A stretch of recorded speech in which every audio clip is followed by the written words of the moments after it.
সকলে একটু গুছিয়ে বসুন, যদি বাইরে কেউ থাকে ভিতরে চলে আসবে আর কি।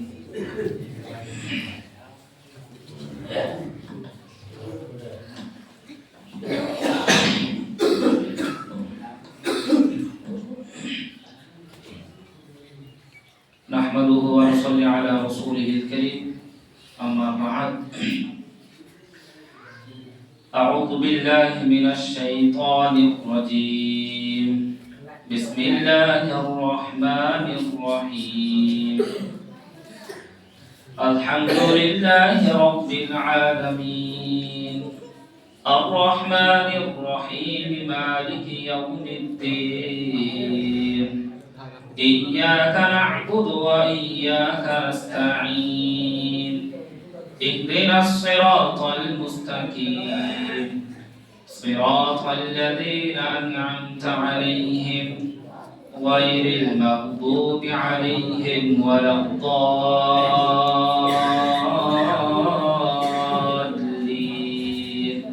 آمين صدق الله العظيم الحمد لله সমস্ত প্রশংসা। ভাই একদম চুপচাপ, খুতবা আছে একদম সবাই। সর্বপ্রথম আমরা শুকরিয়া আদায় করি আল্লাহ তাআলার দরবারে, যে আল্লাহ রাব্বুল আলামিন আমাদেরকে বিভিন্ন জায়গা থেকে বাছাই এবং ছাঁটাই করে ভালোবেসে মসজিদে নিয়ে এসেছেন। শুধু তাই না, আজকে সাপ্তাহিক যে জুমার দিন, পবিত্র জুমার দিন এবং সাপ্তাহিক যেটাকে ঈদের দিন বলা হয়, সেই ঈদের দিনে আসার এবং বসার আমাদেরকে সেই তৌফিক দিয়েছেন। সেজন্য মহান মালিকের প্রতি আমরা শুকরিয়া জ্ঞাপন করি, আলহামদুলিল্লাহ। তারপর পরে বিশ্বনেতা বিশ্বগুরু, যিনি কিনা আপনার নবী, আমার নবী, সারা বিশ্বের নবী, যে নবীকে আল্লাহ তাআলা দুনিয়াতে পাঠিয়েছিলেন রাহমাতাল লিল আলামিন হিসেবে, যে নবীকে আল্লাহ তাআলা দুনিয়াতে পাঠিয়েছিলেন সঠিক পথ দেখানোর জন্য, যিনি ছিলেন মুহাম্মদুর রাসূলুল্লাহ সাল্লাল্লাহু আলাইহি ওয়াসাল্লামের প্রতি দরুদ ও সালাম বর্ষিত হোক। আমরা সকল বলি আল্লাহুম্মা আমিন। সম্মানিত উপস্থিতি, আজকে আপনাদের সামনে সূরা ফাতিহা যা আছে, সূরা ফাতিহা থেকে ইনশাআল্লাহ চেষ্টা করব কিছু আলোচনা করার। আমরা হয়তোবা একদম ছোট থেকে নিয়ে একদম মানে শেষ বয়স পর্যন্ত হয়তোবা সূরাতুল ফাতিহা আমরা পড়ি নামাজের মধ্যে, কিন্তু সূরাতুল ফাতিহায় যে আল্লাহ তাআলা কত সুন্দর কথা বলেন এই সম্পর্কে হয়তোবা আমাদের খুব কম লোকেরই জ্ঞান আছে। সূরাতুল ফাতিহা থেকে যদি আমরা শিক্ষা নিতে পারি, অন্যান্য সূরার বিষয়বস্তু বা শুধুমাত্র সূরাতুল ফাতিহা থেকে আমরা যদি শিক্ষা গ্রহণ করতে পারি, আপনি আমি আমরা সকলেই কামিয়াবি হতে পারবো, হোক সেটা দুনিয়ার জিন্দেগিতে, হোক সেটা আখিরাতের জিন্দেগিতে।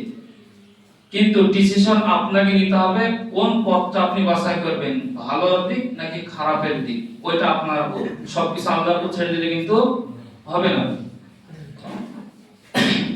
সূরাতুল ফাতিহা নবী সাল্লাল্লাহু আলাইহি ওয়াসাল্লামের জিন্দেগিতে পূর্ণাঙ্গ একটি সূরা সর্বপ্রথম নাযিল হয়। আর এই সূরাতে আল্লাহ তাআলা মানে কোরআনের অনুযায়ী, আয়াত অনুযায়ী বলেন যে এটাকে বলা হয় সূরাতুশ শিফা। কোন মানুষ যদি ঈমানের সাথে, বিশ্বাসের সাথে এই সূরাকে কোন রোগের ক্ষেত্রে যদি ফু দিয়ে যদি পানি খায়, আল্লাহ তাআলা অবশ্যই মানে সেই জিনিসটাকে ভালো করে দেবে, যদি সেরকম বিশ্বাস থাকে। এখন সব রোগের ক্ষেত্রে আবার করতে যায় না, তখন বিপদে যাবে, তখন কিছু কিছু সময় ডাক্তারও গ্রহণ করতে হবে, সেটা একটা আলাদা বিষয়। এখন যদি কথায় কথায় এখানে আছে একটা রোগ কেটে গেল কথায় কথায়, এখন আপনি ভূতি কাজ হবে না, এখানে সেলাই করতে হয়, আপনাকে ডাক্তারের কাছে যেতে হবে, তো বিভিন্ন বিষয় আছে। যাই হোক, তাহলে সূরাতুশ শিফা, সূরাতুল যে ফাতিহা আমরা পড়ি নামাজের মধ্যে, গুরুত্বপূর্ণ একটি সূরা।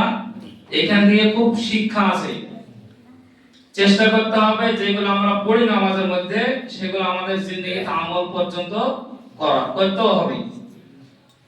সূরাতুল ফাতিহা আমরা যখন পড়ি, আমরা সর্বপ্রথম পড়ি আলহামদুলিল্লাহি রাব্বিল আলামিন। অনেকেরই মুখস্থ, যদি কারো না থাকে মুখস্থ করবেন, আর না হলে নামাজ পড়া সবই বাদ হয়ে যাবে, কোনো ফায়দা হবে না।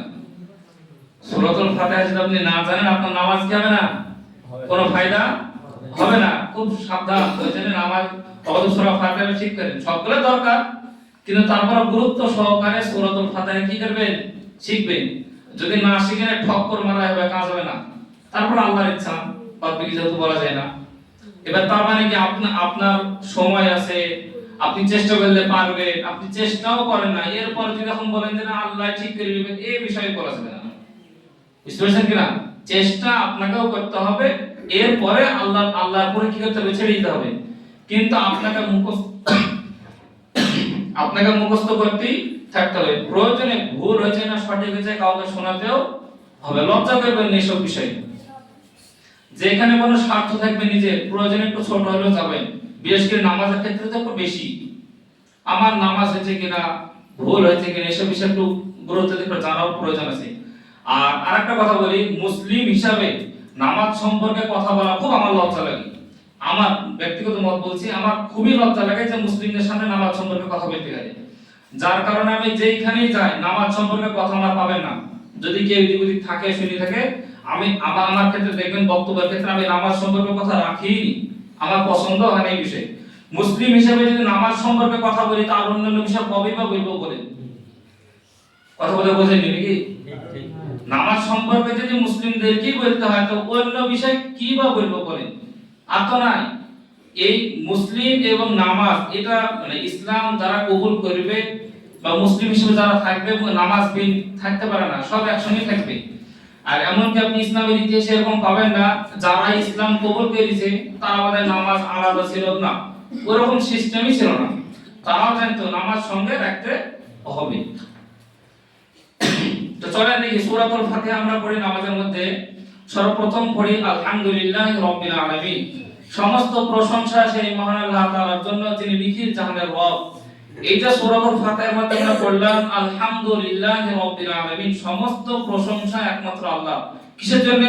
সূরা লুকমানের মধ্যে আপনি চলে আসেন, খালাকাস সামাওয়াতি বিগাইরি আমাদিন তারাউনাহা ওয়া আলকা ফিল আরদি রাওয়াসিয়া আন তামিদা বিকুম ওয়া বাসসা ফিহা মিন কুল্লি দাব্বা। ওখানে আল্লাহ তাআলা বলেন পাহাড়, পর্বত, সমুদ্র, নদী, নালা, গাছপালা, পৃথিবীতে আমাদের চোখে থাকুক কিংবা না থাকুক যত সৃষ্টি আছে সব মানুষের জন্য। কার জন্য? মানুষের জন্য। হয়তোবা সেই সম্পর্কে আমাদের জ্ঞান নাই, তাই একটা উদাহরণ দিই। যেমন আল্লাহ তাআলা কোরআনের মধ্যে বলেন ওয়াল জিবালা আওতাদা, আল্লাহ তাআলা পৃথিবীতে পাহাড়কে গেড়ে দিয়েছেন পেরেক হিসাবে। প্রশ্ন দেখতে পারে কি রকম? পৃথিবীতে যে আল্লাহ তাআলা পাহাড়কে দিয়েছেন, পৃথিবী যেন এরকম ভাবে ভূমিকম্প না দুলে, সেজন্য আল্লাহ তাআলা পাহাড়কে দিয়েছেন। আর অন্যান্য কারণে ভূমিকম্প সেটা আলাদা বিষয়।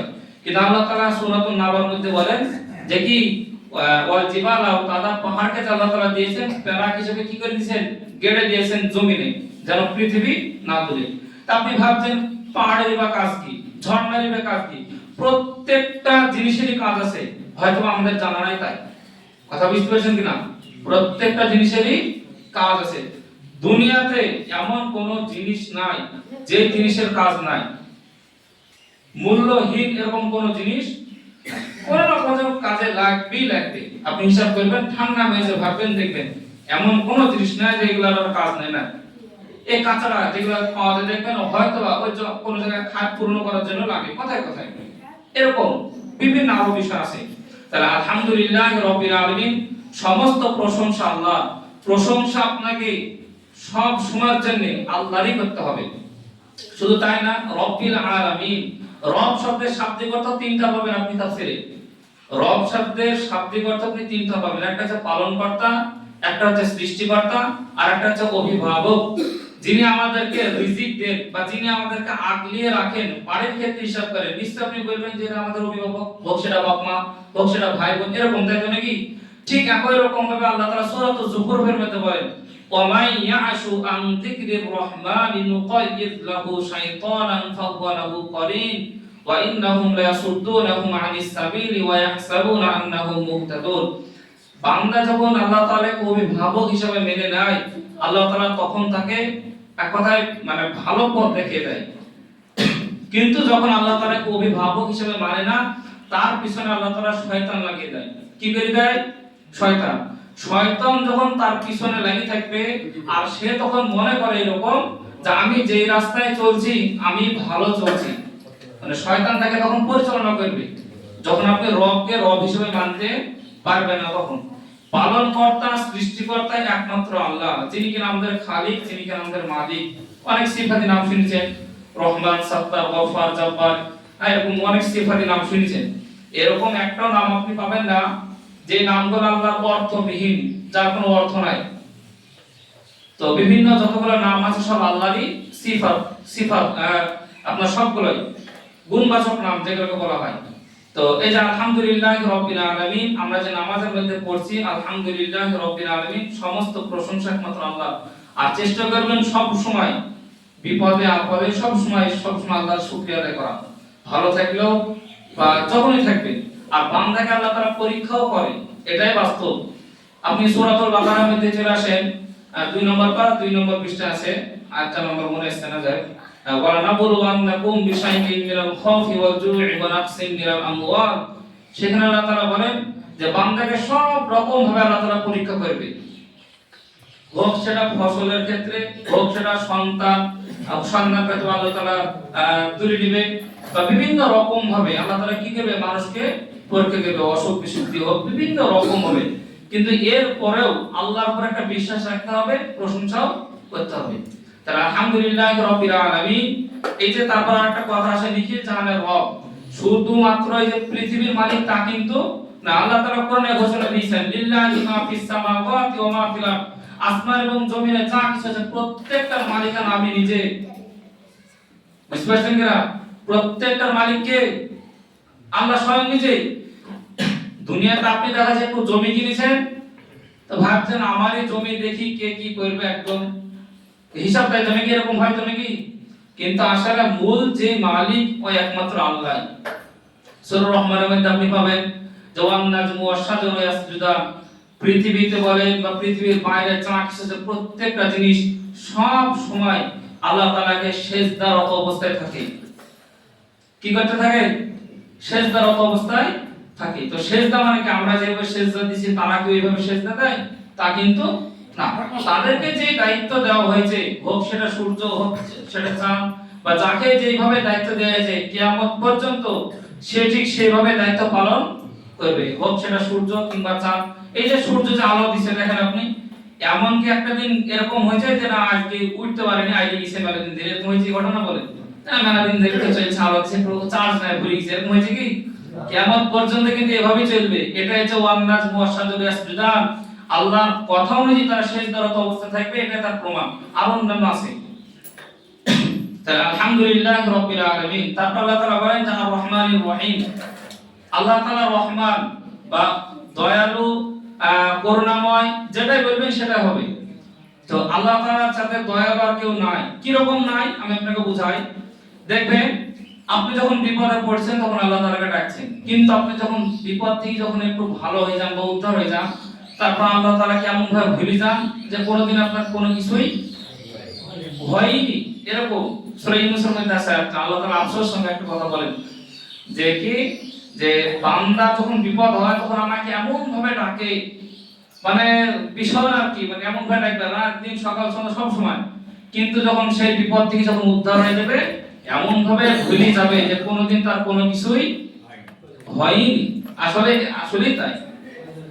তা আল্লাহ যেন দয়ালু আরো না কিরকম দেখেন, পৃথিবীতে আল্লাহ ওয়ালা মানুষ যারা, তারা বাদেও দেখেন এরাও রিজিক আল্লাহ করছে, ভোগ করছে। আবার যারা ইসলামের বিরোধিতা করে, আল্লাহ দ্রোহী যারা আল্লাহর বিরোধিতা করে, তারাও দেখেন আল্লাহরই জমিনে, আল্লাহরই এই জমিনে থাকছে, যেমন তারা রিজিকও ভোগ করছে না, করছে না, করছে। আল্লাহ দেওয়া অক্সিজেন তারাও কিন্তু ভোগ করছে। তা আল্লাহ তাআলা কি চাইলে কি এরকম হতো না যে ইসলাম ওয়ালা মানুষকে বাদ দিয়ে সবকে ধ্বংস করে দিবে? প্রার্থনা করেন।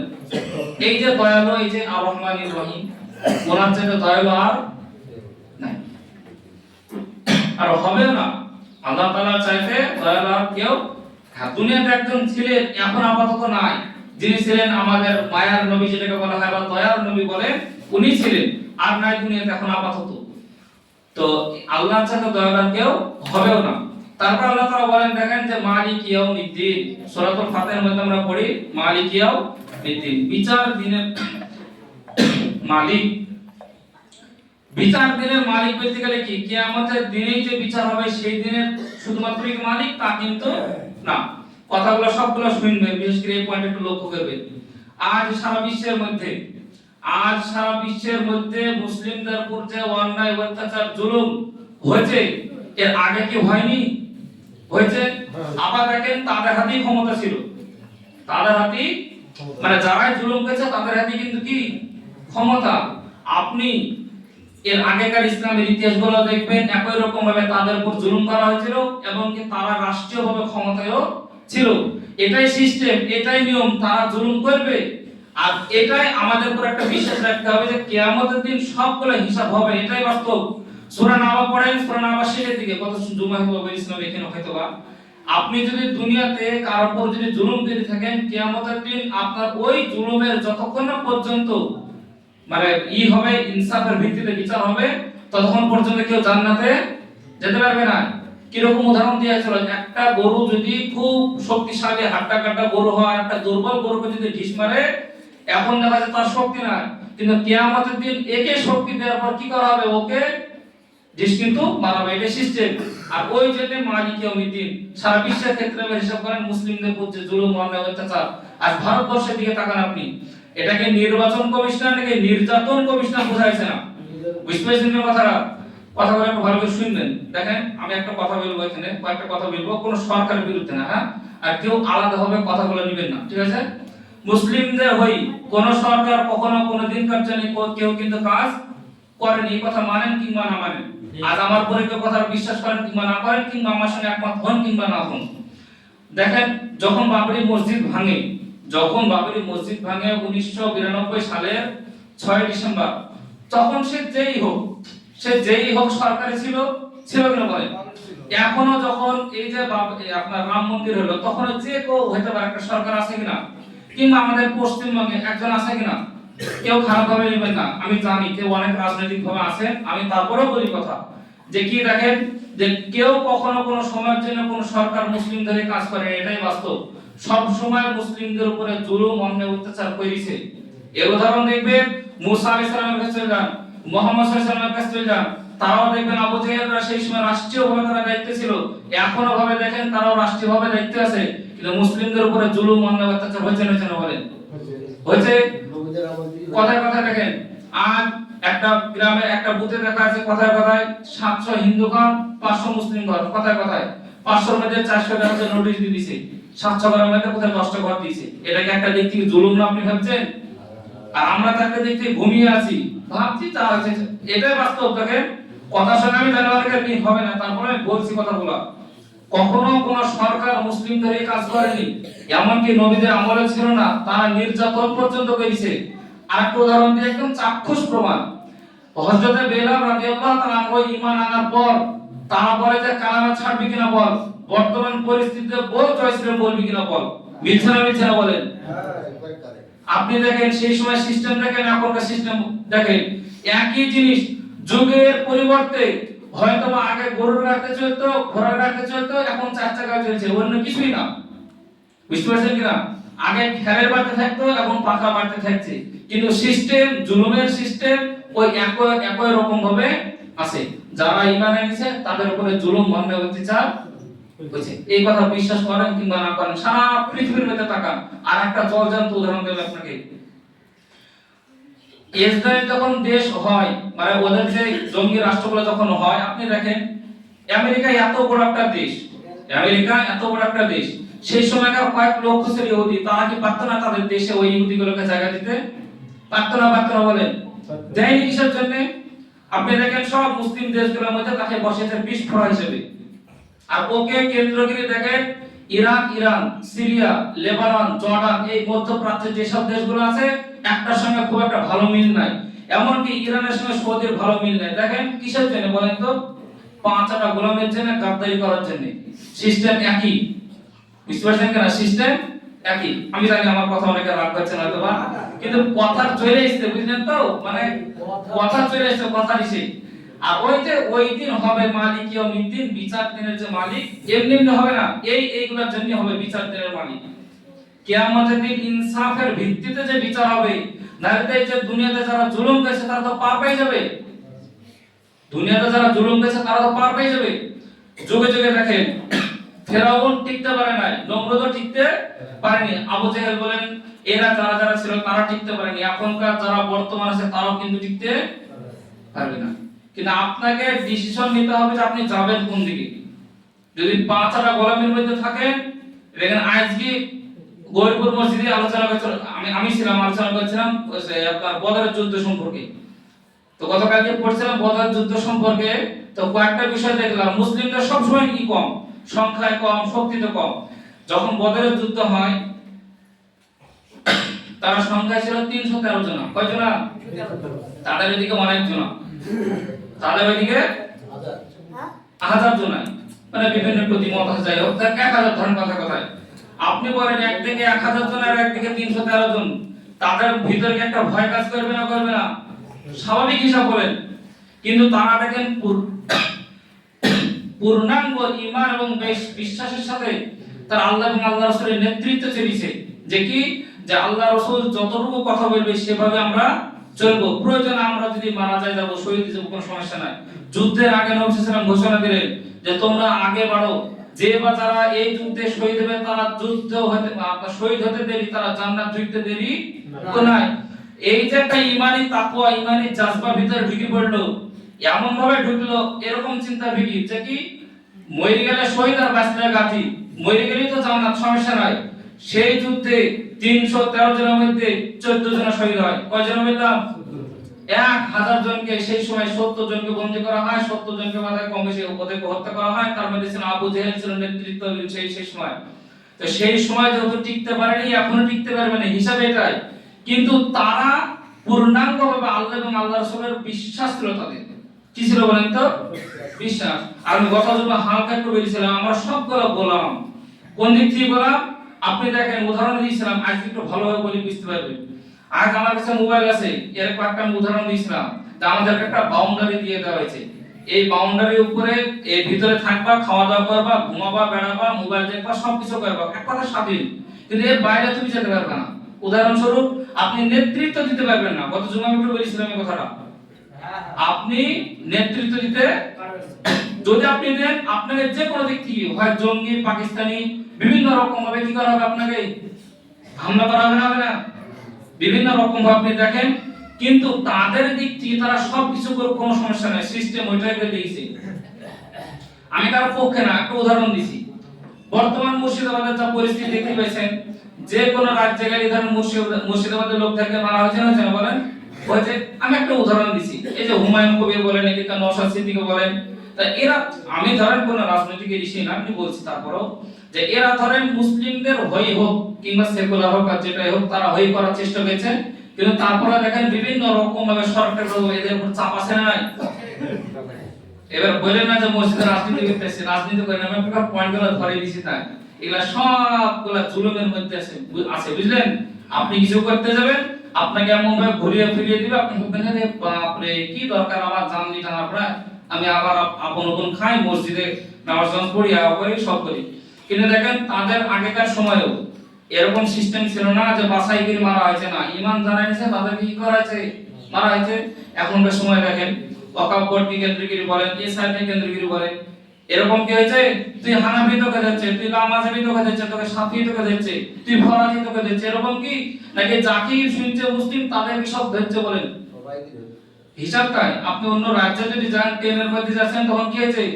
দেখছে কি যে না হানাফি না দেওবন্দি না সুন্নি না ফরাজি, দেখছে বলেন। কিন্তু মুসলিম হিসাবে কি জুলুম হয়েছে না? কিন্তু আজ আমরা দেখেন, আমরা বিভিন্ন দলের মধ্যে বিভক্ত। আমরা হুজুররাও ঠিক না, জানেন হুজুররাও ঠিক না, আমরা আমাদের মতন দলকে ধারণ করি, কে হানাফি, কে শাফি, কে মাসাব, বিভিন্ন কথাই আমরাও তাই করেন, এইভাবে ধারণ চলছি। আর এই যে জুলুমের যে সিস্টেমটা, এই সিস্টেম চেঞ্জ হবে ওই দিন যতদিন না পর্যন্ত ইসলামী খেলাফত কায়েম হয়। দ্বিতীয়ত দুনিয়াতে হোক কিংবা না হোক, কিয়ামতের দিন হবে। ওই জন্য মালিক ইয়াউমিদ্দিন, কথা বুঝতে পারছেন কিনা? আপনার সেরকম ভাবে ঈমান বা বিশ্বাস রাখা লাগবে যে আল্লাহ তাআলা অবশ্যই ইনসাফের ভিত্তিতে কি করবে, বিচার করবে।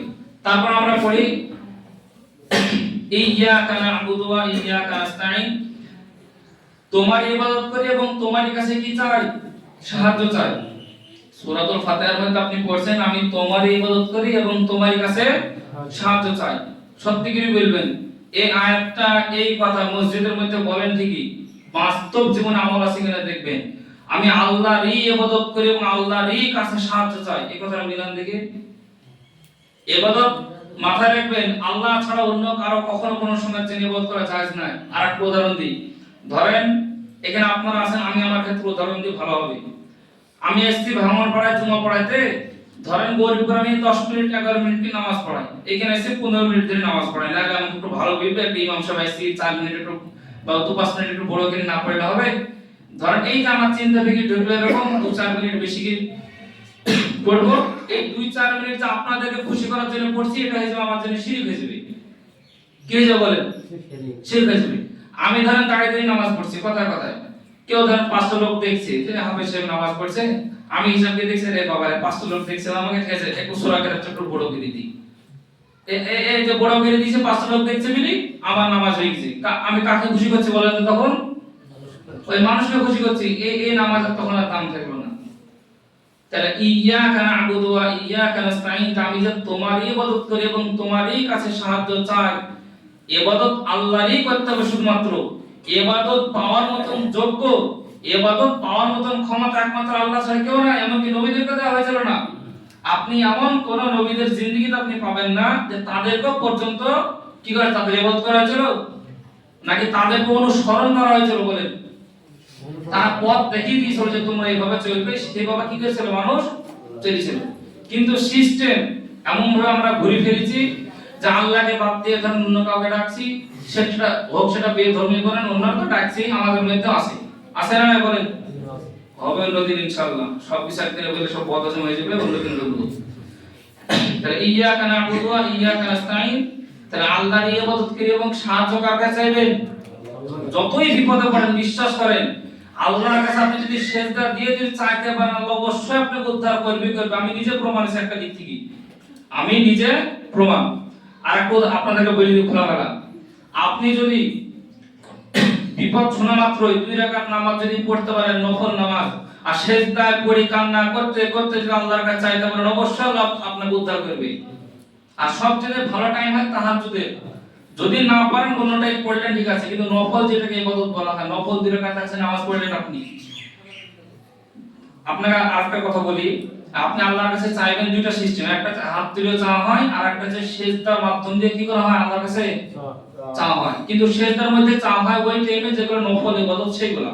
আপনি ফরজ নামাজের মধ্যে এগুলো চাইতে পারবেন না, ফরজ বা সুন্নাত নামাজে চাইবেন কোথায়? নফল নামাজে ইচ্ছা মতন করে চাইবেন, একদম মানে সেজদা করে থাকবেন। যেমন সূরা আলাকে শেষের দিকে আছে ওয়াসজুদ ওয়াক্তারিব, সেজদা দাও এবং নৈকট্য লাভ করো। আল্লাহ এবং বান্দার মধ্যে কোনো তফাৎ থাকে না যখন সেজদা করে থেকে বান্দা, মানে তখন আর দূরত্ব থাকে না। আপনি সেজদা করে আল্লাহর কাছে চাইবেন, যতই বিপদে পড়ে আল্লাহ তাআলা আপনাকে অবশ্যই অবশ্যই কি করবে? উদ্ধার করবে। কিন্তু বিশ্বাস থাকতে হবে আপনার, কি থাকতে হবে? বিশ্বাস। যে কোনো মাধ্যম দিয়ে আল্লাহ তাআলা উদ্ধার করবে। তারপর আমরা পড়ি কি ইহদিনাস সিরাতাল মুস্তাকিম, আমাদেরকে সঠিক সত্য পথ দেখাও। এই যে সঠিক সরল পথ দেখাও বলি ঠিক, কিন্তু আমাদের মধ্যে সেই চিন্তা ফিকিরও নাই। আল্লাহর কাছে একমাত্র মনোনীত দিন ধর্ম, একটাই মাত্র মত আর একটাই মাত্র পথ, ইন্নাদ দীনা ইনদাল্লাহিল ইসলাম, যেটা আল্লাহ তাআলা কোরআনের মধ্যে বলেন যে আল্লাহর কাছে একমাত্র মত এবং পথ হচ্ছে কি? ইসলাম। ইসলাম ব্যতীত যত যত আপনার তন্ত্র মন্ত্র আছে সব বাতিল। কি আছে বলেন তো? সব বাতিল, কোনো দাম নাই, অবশ্যই নাই। হ্যাঁ, কেউ যদি ভালো কিছু কাজ করে দুনিয়াতে আল্লাহ তাআলা তাদেরকে দিয়ে দিবে। এই ছেলেপিলি এত বদমাশি করছে কেন? এই এদিক তাকাও না, খুতবা শোনো না, জুমার দিনে তোমরা আসছে কি ফিলবা? শোনো ভাই, আমরা জোয়ান ছেলে গো, শোনো ভালো হবে। তাহলে ইহদিনাস সিরাতাল মুস্তাকিম, তাহলে সত্য সরল সঠিক পথ যা আমরা চাইবো আল্লাহর কাছে দোয়া রাখতে হবে এবং ইসলামের উপরে টিকে থাকার চেষ্টা করতে হবে। আরেকটা কথা বলি, আমরা ধরেন জন্মগতভাবে নামধারী মুসলিম, ওই জন্য আমাদের কদর নেই ইসলাম সম্পর্কে। কথা বুঝতে পেরেছেন? জন্মগতভাবে আমরা এই মানে মুসলিম ঘরে জন্মগ্রহণ করার জন্য আমাদের অত কদর নাই। কিন্তু কোন ব্যক্তি যদি ইসলাম কবুল করার চেষ্টা করবে, দেখবেন তার উপর কত জুলুম হয়। বাপের বাড়ি থেকে বলেন মানে বিভিন্ন রকম ভাবে তাদের পরিবার থেকে জুলুম করা হয়। বিভিন্ন উদাহরণ আছে, আপনাদের সাইডে দেখবেন অনেক মানুষ, অনেক সেলিব্রিটি দেখবেন মুসলিম হয়েছে। আমি লালবাগে যখন একবার মাদ্রাসায় ছিলাম, তখন একটা লোক আপনার ধরেন পা খুবই অবস্থা খুবই খারাপ, হাত এবং পায়ের অবস্থা। তা আসার পরে মসজিদে ধরেন এরকম ভাবেই উঠার পরে সে কিছু আদায় করতে চাইলো যে এই ঘটনা কি, না তো আমি ইসলাম কবুল করেছি, তার কারণে আমার মা এবং আমার বাপ সমাজের তরফ থেকে লোক লাগিয়ে দিয়ে মারিছিল, যেমন ভাবে মারিছে হাতটা পরিপূর্ণ কি করে দিয়েছে, ভেঙে দিয়েছে। তা আমি বুঝাচ্ছি জিনিসটা দেখেন, ও কিন্তু খুব কষ্টের সঙ্গে কিন্তু ইসলাম কবুল করেছে, আর আমরা ধরেন এমনি এমনি পাই গেছি জন্মসূত্রে, কোনো কদর নাই। দেখেন আপনি আসলেই কোনো কদর নাই, কি হইলি বা কি না হইলি বা কি, এই চিন্তা থেকে আমরা চলছি। কিন্তু ইসলাম কায়েম করতে দেখেন আপনি যে বদর বলেন, উহুদ বলেন, খন্দকার, বিভিন্ন যে যুদ্ধগুলো হয় এমনি এমনি হয়েছে। আমরা ঘটনাগুলো বলি তার চামড়ার মুখ, আর আমরা কান দিয়ে শুনিও ব্যাস অতটুকুই। কিন্তু আপনি যদি হিসাব করেন আগেকার সেই সময়ের কথা, আপনার কল্পনারও বাইরে, এতটাই ভয়ানক, এতটাই ভয়ানক অবস্থা ছিল। কিন্তু আমাদের কদর নাই, কিসের জন্য?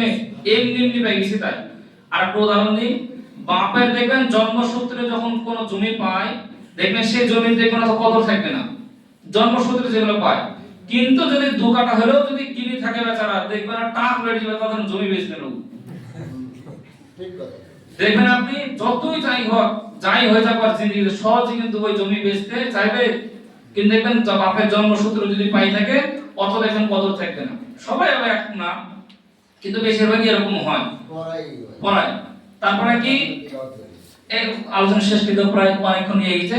তো গায়রুল মাগদুবি আলাইহিম ওয়ালাদ দাল্লিন, আমি শেষ, অনেক আলোচনা হয়ে যায়, আমি ছোট্ট একটা কথা, যে আল্লাহ তাআলা মানে তাদের উপরে গজব দিবে, অভিশপ্ত দিবে যারা ইহুদি এবং খ্রিস্টানদের উপরে।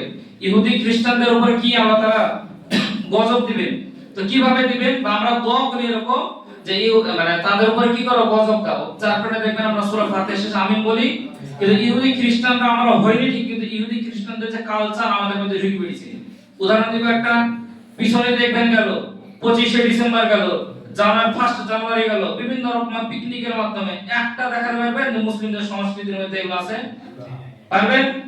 বিয়ে হয়েছে, গায়ে হলুদ হয়েছে, কোথাকার সংস্কৃতি একটা দেখাতে পারবেন?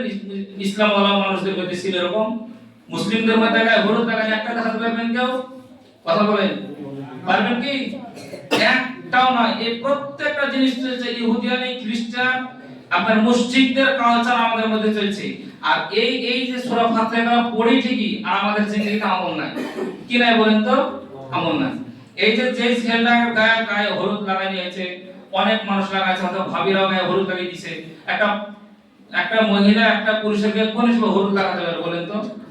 হিসাব বলেন, একটা মহিলার কাছে আর অন্যান্য ভাবিটা কাছে লাগিয়ে দিয়েছে, কোন হিসাবে লাগায়? এই যে যতগুলা কালচার এগুলো চলে সবগুলা বেধর্মী কালচার। আর এই কালচার থেকে যতদিন আমরা বাড়তে পারবো, আমাদের উপর জুলুম, অন্যায়, অত্যাচার চলতেই থাকবে। আপনি বলেন কিংবা না বলেন, মানে আপনি মানেন কিংবা না মানেন। প্রথমে দেখবেন আপনার ধর্ম পরিবর্তন করতে গেলে একবার ধর্ম পরিবর্তন করাবে না। আর এটা ইহুদি খ্রিস্টানদেরও চাল, আপনাকে প্রথমত কালচারের দিক থেকে আপনাকে তারা ঘোরাবে। কোন দিক থেকে বলেন তো? কালচারের দিক থেকে। এই যে এগুলা যেগুলো চলছে, ইসলাম হিসেবে আমরা মানি নামে, কিন্তু দেখবেন সব ইহুদি খ্রিস্টানদের সব কালচার। কেক খাওয়া বলেন, জন্মদিন পালন করেন, বিভিন্ন রকম আছে। অন্যদিন আবার আলোচনা হবে, আলোচনা অনেক হয়ে গেছে, ছিল আর আলোচনা ছিল। তো যাই হোক, অন্য সময় হলে আবার হবে। আল্লাহ তাআলা আমাদেরকে সঠিক বোঝার ও আমল করার তৌফিক প্রদান করুক। আল্লাহুম্মা আমিন।